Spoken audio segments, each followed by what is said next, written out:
Programme آپ کی صحت میں ڈاکٹر بطول حسینی ہمارے ساتھ موجود ہیں. تو آئیے دیکھتے ہیں ناظرین کہ آج وہ کس موضوع پر بات کرتی ہیں. السلام علیکم ڈاکٹر بطول حسینی. وعلیکم السلام. آپ بتائیے ہمارے ناظرین کو کہ آج آپ کس موضوع پر ان کو بتانا چاہتی ہیں. آج میں نے موضوع جو سلیکٹ کیا ہے نا وہ ہے گیسٹرائٹس، یا آپ اسے کہہ سکتی ہیں معدے میں سوزش.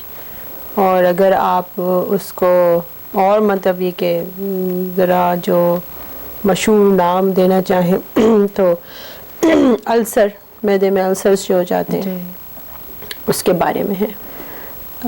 یہ ہے کہ میں ڈفرینٹ ٹاپکس مطلب سلیکٹ کرتی ہوں، بعض دفعے جو اکارڈنگ ٹو سیزن چل رہے ہوتے ہیں، اور بعض دفعہ ایسے ٹاپک سلیکٹ کرنا چاہ رہی ہوتی ہوں کہ جو بہت کامن بیماریاں ہیں.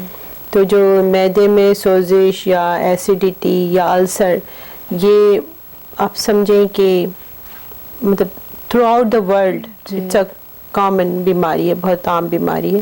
اور ہماری کمیونٹی میں اس کی جو پرسنٹیج ہے یا جو ہم سمجھیں کہ زیادہ ہے بہت، اس کی وجہ کئی اور ایک ہے. اس میں سب سے زیادہ کامن یہ ہے کہ ہم لوگ بہت اسپائسی فوڈ یوز کرتے ہیں، لیکن جو مین کازز ہیں اس کی ایک پوری میں سمجھانا چاہوں تو I really want to go in detail one by one. اس کی کازز یہ ہیں کہ اگر ہم شروع کریں تو سب سے پہلے میدا ہوتا ہے، اور پھر ہاضمے میں جو چیزیں اور دوسری چیزیں جو مطلب کہ اثر انداز ہوتی ہیں وہ ہوتی ہیں جگر ہے، پتا ہے اور لبلبا. یہ جو 4-5 چیزیں ہوتی ہیں وہ معدے کے مطلب کہ فنکشن پہ کنٹرول بھی کرتی ہیں اور کھانے کے ہاضمے میں بھی مدد دیتی ہیں. تو جو نظام ہاضمہ جس کو نظام ہاضمہ جی میدا جو ہے وہ اس کی جو ایسیڈیٹی کی پرابلم ہے اس کی کیٹیگریز اس طرح ہیں کہ خود معدے میں پرابلم ہو، یا جگر میں ہو جائے، یا پتے میں ہو جائے. یہ تو مطلب کہ لوکل وہ ہے. اور ایک اور کامن جو ہے وہ ہے اسٹریس.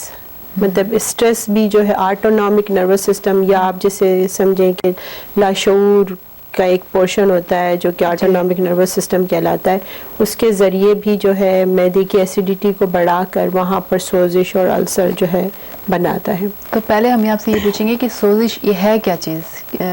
جیسے سوزش جیسے ہوتا یہ ہے کہ اگر آپ ایک نارمل میوکس میمبرین دیکھیں، آپ اپنی کھال دیکھیں، یا اگر آپ اپنی منہ کی بھی لیئر دیکھیں تو ہیلدی شائننگ پنک کلر کی میوکس میمبرین ہوتی ہے، اور جس میں کہ اگر آپ کو مطلب آپ کچھ بھی کھاتے پیتے ہیں تو وہ آپ کو تکلیف نہیں دیتی، بلکہ آپ کے لیے آپ کو ایک مزہ دیتی ہے، ایک ٹیسٹ دیتی ہے.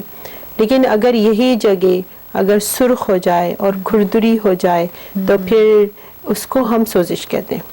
اور اگر وہ بالکل بہت زیادہ کھردری ہو کر اور پھر وہ بریک ہو جائے وہاں سے، اور وہاں پہ جو ہے خون یا پس کے سیل جم جائیں تو پھر وہ سوزش سے آگے بڑھ جاتی ہے، اس کو ہم السر کہتے ہیں. یہ ہوتا ہے. تو آپ وہ اسکن کے اندر کی بات کر رہی ہیں جو کہ نیچے چلا جاتا ہے، یعنی جو اسکن معدے کی جو اسکن ہے، معدے کی جو لیئر ہوتی ہے، تو پہلی لیئر اگر صرف سرخ ہوگی، ریڈ ہوگی، یا سویلنگ ہو جائے گی، تھوڑی سی پھول جائے گی تو اس کو سوزش کہیں گے. اگر وہ جو لیئر ہے وہ کٹ جائے گی اور اس میں کچھ ایک جیسے ہول یا سوراخ کی طرح بن جائے گا تو پھر اس کو ہم السر کا نام دے دیتے ہیں. اچھا، تو وہ کیسے آپ ڈیٹیکٹ کرتے ہیں کہ کیا ہو گیا ہے اس کو؟ اس کے ایکس رے لیتے ہیں؟ دیکھیے جیسے اصل میں پہلے تو میں یہ بتاؤں کہ جو کازز ہیں وہ کیا ہیں. میدا خود جو ہے وہ اپنے اندر ایک رطوبت بناتا ہے. اچھا، اس کی جو اپنی اندر کی وال ہوتی ہے وہ ایک نارمل صحت مند آدمی میں اتنی اسٹرانگ ہوتی ہے کہ جو ایسڈ اس میں بنتا ہے وہ اس کو گلا نہیں پاتا. صرف وہ ایسڈ ہمارے جو کچھ ہم کھاتے پیتے ہیں اس کو گلا پاتا ہے. بعض دفعہ ایسا ہوتا ہے کہ جو معدے کی جو لیئر ہے یا اس کی جو وال ہے اس میں جو ہے خرابی ہو جاتی ہے کہ وہ جو ایسیڈیٹی کو برداشت نہیں کر پاتے، یعنی کہ اس کی ریزسٹنٹ یا اس کی جو مدافعت ہے وہ کم ہو جاتی ہے. تو جو ایسڈ آلریڈی اسٹمک میں ہوتا ہے یا معدے میں ہوتا ہے وہ پھر دیواروں کو گلانے لگتا ہے. ایک تو یہ بیماری ہوتی ہے. اس میں ہوتا یہ ہے کہ جو سیلز ہوتے ہیں اس کے معدے کے، وہ جو رطوبت انہوں نے عام بنانی ہوتی ہے جس کو وہ ایسڈ کو نیوٹرلائز کرنے کے لیے، وہ بنانا کم کر دیتے ہیں. جو وہ بنانا کم کر دیتے ہیں تو ایسڈ پی ایچ یا یہ کہہ لیں کہ ایسیڈک رطوبت زیادہ بڑھ جاتی ہے تو پھر وہ اس کو بریک کر دیتی ہے.